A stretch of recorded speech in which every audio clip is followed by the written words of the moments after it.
buenos días. Bienvenidos a la clase de geometría séptimo, guía 4, tema propiedades de los ángulos y los lados de un triángulo.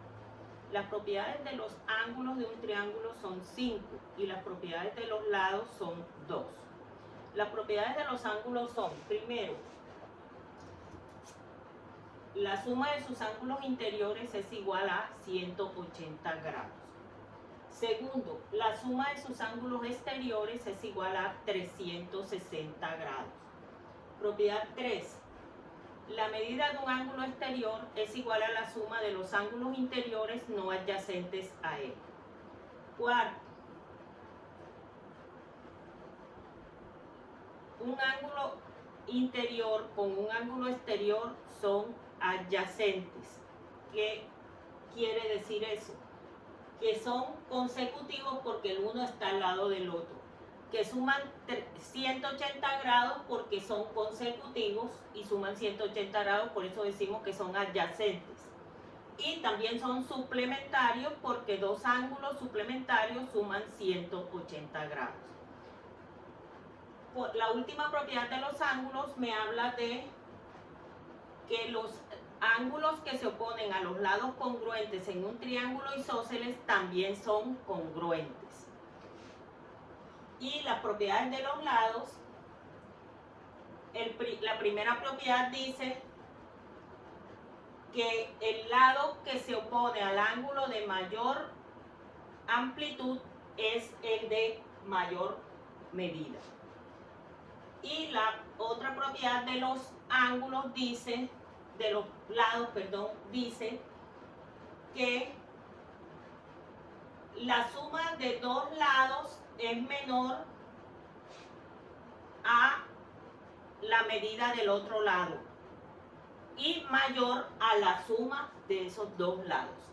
Estas son las 7 propiedades que vamos a ver hoy en el tema de propiedades de los triángulos, ángulos y lados.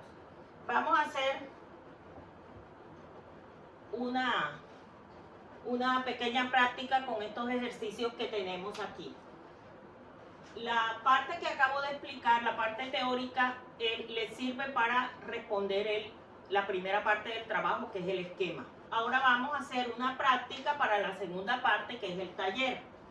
Entonces, lo primero que tenemos aquí es que encontramos un triángulo que tiene dos ángulos interiores y me dice que cuánto mide el ángulo que hace falta.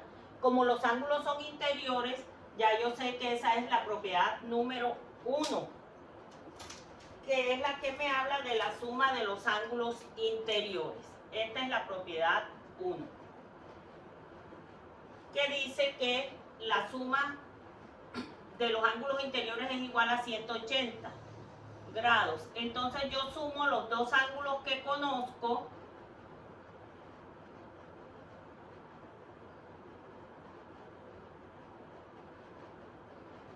Y 7, 11, 1 iba 1, 8 y 6, 14.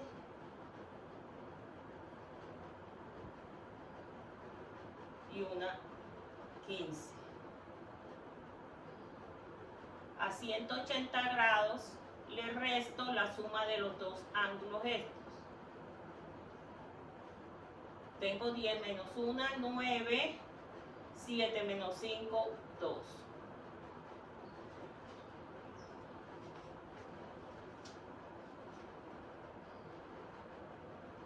Entonces, la medida del ángulo D es 29 grados.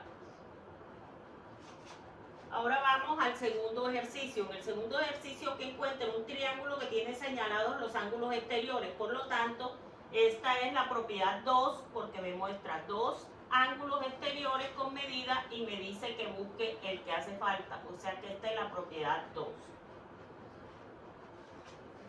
El procedimiento es el mismo. Sumo los dos que conozco, 103 y 124.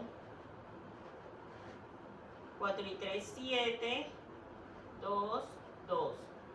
Los dos ángulos suman 227. Como los tres deben sumar 360, a 360 le resto 227.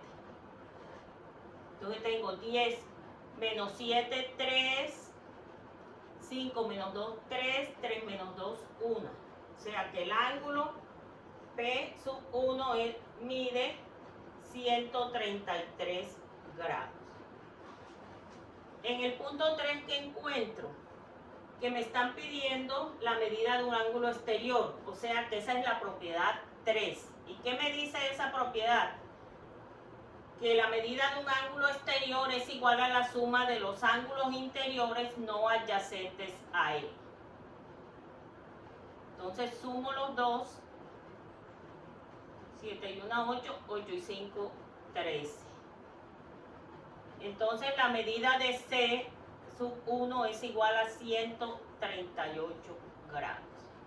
Finalmente tenemos aquí un ejercicio que me pide un ángulo exterior que es adyacente con el interior, o sea que los dos suman 180 grados. Para yo hallar la medida del ángulo K sub 1 a 180, que suman los dos ángulos adyacentes o suplementarios, le resto el ángulo interior, que en este caso es 76. 10 menos 6, 4, 7 menos 7, 0, 1. Entonces la medida del ángulo K sub 1 es igual a 104. Con esto hemos finalizado la explicación del tema de las propiedades de los triángulos. Cualquier duda, estoy a la orden en mi celular. Muchísimas gracias.